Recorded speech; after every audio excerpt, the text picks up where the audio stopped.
City of Light events heading to the park. This half-term, the Lantern Company is bringing the magical City of Light to Sefton Park. City of Light will show 2 public art events.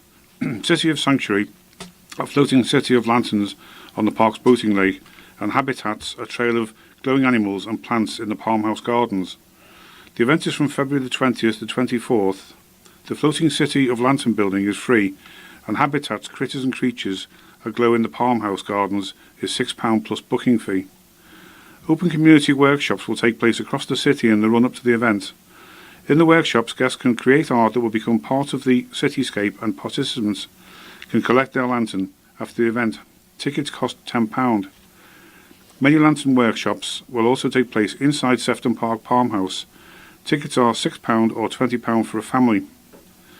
There are also 2-day lantern making masterclasses at Central Library, Liverpool on February the 9th and 10th. Places are limited. I'm not surprised they're £160 each. Further information can be viewed at www.ticketquarter.co.uk/online/city-of-light. Actually, I'd like a week's holiday for that. Under the headline, just look, will ya? There's a story about the Shankly Hotel, which is going to start in a new BBC documentary. A city centre hotel is to be the star of a new BBC fly-on-the-wall documentary. A very northern hotel, due to be screened in the spring, will go through the lobby and down the corridors to reveal the secret life of the Shankly Hotel. The programme's makers are said to have chosen the Shankly on Victoria Street because of its unique party rooms, ability to host large events, and its communal rooms which sleep up to 24 guests. During one typical weekend, the hotel may host a giant family wedding, a riotous hen do, an elderly couple celebrating their 50th anniversary, and a huge baby shower. A very northern hotel will follow the staff and new general manager as they try to cater for every request while trying to ensure guests and events don't get in each other's way. It's not the first time the BBC has gone behind the scenes in a Liverpool hotel. The 1997 series Hotel followed the trials and tribulations of the Adelphi over 8 episodes. Those who watch the series will remember the catchphrase, "Just cook, will ya?" coined when the deputy manager, Brian Birchall, had a row with head chef David Smith. Managing director of producers Spun Gold, Daniela Newman, says, "A Very Northern Hotel is a warm, funny documentary that provides a unique snapshot of modern Britain, revealing guests' hopes, fears and aspirations as they mark watershed moments." And the BBC's Claire Sillery said, "We hope this film, set in the Shankly Hotel, will tell us something about aspiration in Britain today, by looking at how families from every walk of life choose to celebrate and mark the biggest events in their lives." Damage caused by a dumper truck raid on the shop. And there's a picture here of Rasif Naiman who in the wrecked country stores and post office, and you can see there's bits of boarded up walls, there's wire hanging from the ceiling, there's a wall on the tilt, and it's an absolute right mess. This was the scene inside a South Liverpool shop and post office after criminals rammed it with a dumper truck. Neighbours raised the alarm during the early hours last Thursday after the truck smashed into the front of the country stores and post office in Egbert Vale. The JCB reduced the front of the shop on Elmswood Road near Sefton Park to rubble. Wasif Naim was a co-owner in the business, let the Echo inside yesterday to see the full scale of the damage. The shop is now open, but staff can only take cash because the till was smashed. The post office is expected to remain closed for the next 10 days. Mr. Naim said, "We are absolutely devastated and can't really believe what has happened. But at the same time, we are blessed in that we have a community that cares so much. I just want to thank everyone in the area for their support during this very difficult time." The raid caused massive structural damage to a wall and internal damage. Yesterday, one of the owners told the Echo that the incident caused about £15,000 worth of damage. Mr. Naim added, "The shop is open, but we are cash only due to the loss of the till. So obviously takings are down. We think the post office will be closed for another 10 days or fortnight, so the postmaster is facing a massive financial loss. The dumper truck had been left overnight by workers on a nearby site. It was abandoned at the scene. The obs who drove it into the shop made off empty-handed after neighbours raised the alarm. They were unable to get inside the business. Detective Chief Inspector Cheryl Rhodes said, "This is the early stages of our investigation, but I want to appeal to anyone with information to come forward. The damage and inconvenience caused by this crude and reckless attack will be significant to the local community. We believe that the digger was stolen from nearby, and despite the time of night, this would have been somewhat unusual to witness. We need to hear from anyone who was driving past and has any dash cam footage or has heard of any information." The number of city rough sleepers cut by half, but there's a picture of a chappie asleep on the pavement there. The number of people sleeping rough on the streets of Liverpool has fallen by more than half over the past year. Official government figures out yesterday show that just 15 people were found to be sleeping on the streets in Liverpool city centre on November the 23rd, the night of the annual rough sleeper count. This compares with 33 people who were sleeping on the streets during the previous year's count, a drop of 53%. All local authorities are required to do a head count or estimate of rough sleepers in their area by the Ministry of Housing, Communities and Local Government, and the figures are independently verified. The count takes place during the early hours of the morning and provides a snapshot of the number of people sleeping in shop doorways, benches and other locations around the city. Nationally, there has been a small fall in rough sleepers, but in nearby Manchester, the number has actually gone up. Over the past year, Liverpool City Council and its partners have launched a number of initiatives and the Always Room Inside campaign to ensure no one in the city needs to sleep on the streets. At the end of 2017, Mayor Joe Anderson launched Labra House, a dedicated new night shelter run by the council and the Whitechapel Centre charity, which opens every night of the year and will offer support to anyone who asks for it, regardless of their background or situation. The council also does a lot in terms of supporting those at risk of homelessness, with £11 million from its already stretched budget going directly into this issue. The council funds 750 temporary accommodation bed spaces across the city for people and families who are homeless. There is also a separate team of outreach workers from the authority who are deployed to engage with those sleeping rough in the city on a daily basis to assess their needs and to encourage them to accept the range of support services available. Mayor Joe Anderson said, "We appreciate the number of people sleeping rough can fluctuate from night to night and at different times of the year, and this does not represent the full figure. However, what these figures show is a direction of travel with a reduction in the number of rough sleepers in the city due to our significant investment. However, today's figures are no cause for complacency. Anyone walking through the streets of the city centre will realise there is still more work to do.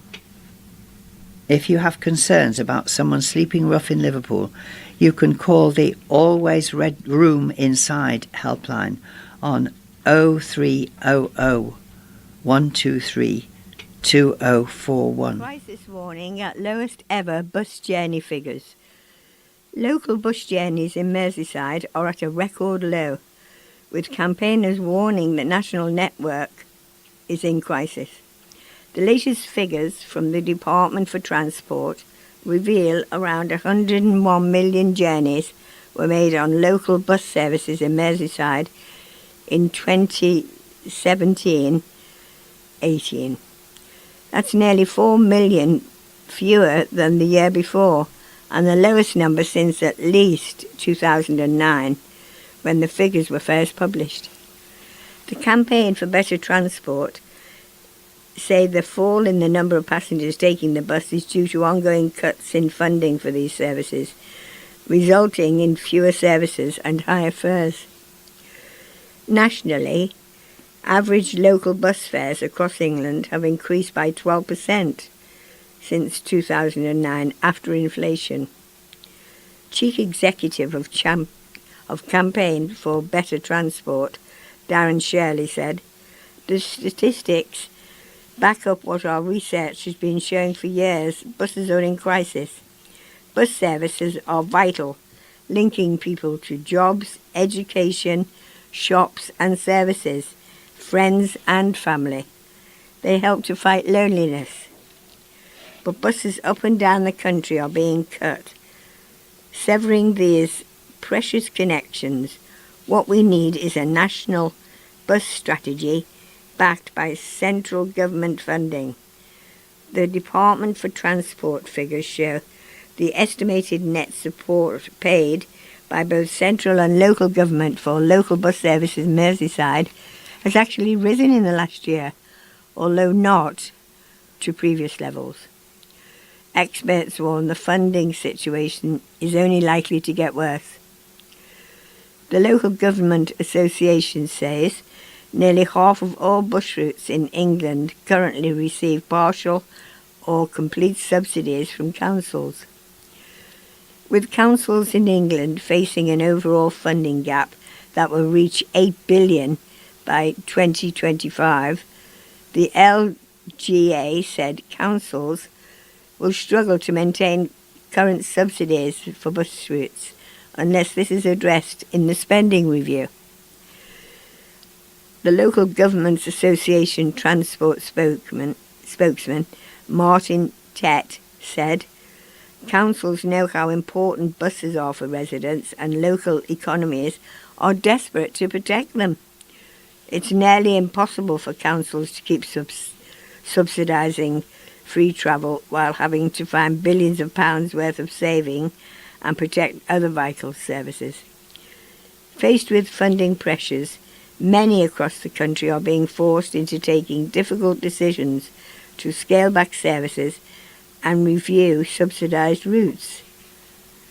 Labour's Shadow Transport Secretary Andy MacDonald, MP, said, "This underlines the devastating impact of Tory cuts on local bus services. Bus networks are in a spiral of decline, cutting people off from work and education and from friends and family. The government should give local authorities the powers to take back regulatory powers so they can set fares, routes and timetables that will put communities first ahead of private profit." The council spends £87,000 on United States consultants. Sefton Council has paid out more than £87,000 to US-based consultants over the past 12 months.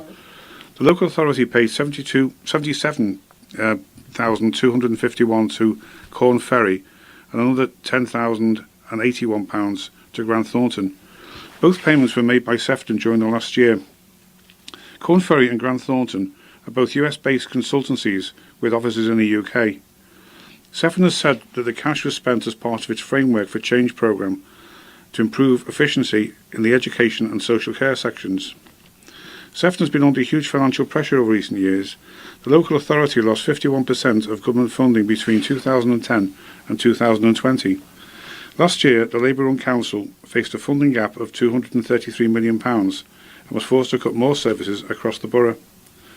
Last year, Sefton Council agreed a 3-year budget plan to save a further £64 million, and the local authority was forced to put up council tax by just under 6%.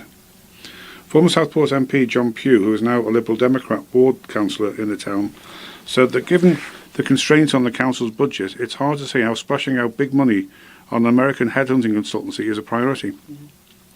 Leader of Sefton's Conservative councillor Jerry Jones said, "I've had many concerns over consultancy fees as a time when finances are stretched. I would urge that we seek all other avenues prior to using consultants." A Southport woman who used to work for Sefton Council said she did not understand the payments. The woman, who asked not to be named, said, "I lost my job at Sefton Council after many years' service, and now I hear that expensive consultants have been hired to basically advise the leadership group on cutting services and more jobs. There must be about 5 executives' offices all earning over £120,000, and then an army of other officers earning over £70,000, and yet they need consultants when we have the staff and expertise already working for the council. A spokesman for Sefton Council said, "We're well aware of the perception of consultancy expenditure and only use consultants with special skills or expertise, but it would be uneconomical for us to directly employ individuals. This is done for a one-off piece of work, and as such there is no trend to expenditure." I made up Ricky's joy at students' ceramic gift. Pupils made Ricky Tomlinson's day when they presented him with a beautifully crafted ceramic image of himself. St Vincent's in West Derby invited the Royal Family Star to tour the specialist school for sensory impairment and other needs, and to be interviewed by students.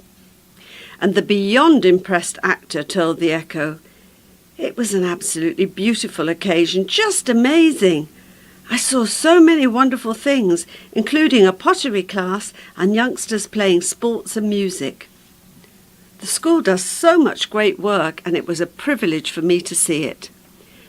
And the ceramic gift they gave me was such a touching and humbling thing for me to receive, because I know Doddy, the late Sir Ken Dodd, had one, and that the singer Charlie Lansborough has one. I'm just so grateful." The visit was arranged through a school governor, Keith Burns, who knows Ricky, and the school's office manager.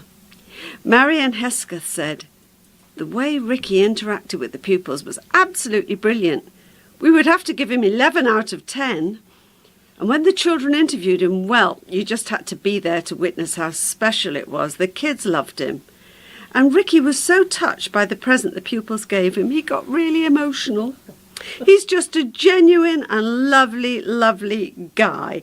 And there's a picture of Tomlinson with his ceramic plaque, with a very youthful-looking head, study of his head, and he's surrounded by several of the pupils. 4 decades after a vital operation, former patient thanks Liverpool Hospital. Patients, National Health staff in Liverpool were once again in the spotlight when, as the BBC documentary series Hospital continues. But for one former patient, the programme has brought back memories of a life-giving treatment he received 39 years ago. Paul Somerville received a kidney via a living donor transplant from his mother, Wynne, at the Royal Liverpool University Hospital 4 decades ago. His transplant took place on January the 21st, 1980, and with the 39th anniversary just passed, he sent an email to staff on the Renal Transplant Board to thank them for his still functioning kidney. "Because of that kidney, I've had 20 years career, my sporting life back, holidays abroad, which I love, and a family, my wife, 3 children and 5 grandchildren. I'll tell anyone should consider becoming an organ donor. If they can give someone else, it reopens their life," said Paul. Speaking about what the past years have meant to him, Paul, who now lives in Surrey, said, "I was diagnosed with kidney failure in 1976, age 17, and began dialysis in 1979. Prior to kidney failure, I was extremely fit, so even when I was on dialysis, I wanted to carry on doing sports like badminton and football. I carried on working as a lab technician at Liverpool Polytechnic, and that kept my morale up. Everyone was very supportive, and you need that network going through something like that. I don't remember my mum putting herself forward to become a live donor. She just automatically said she would do it. Before I knew it, I had the operation date set up. The match between us was extremely close, and I don't know if that has helped it last so long over the years.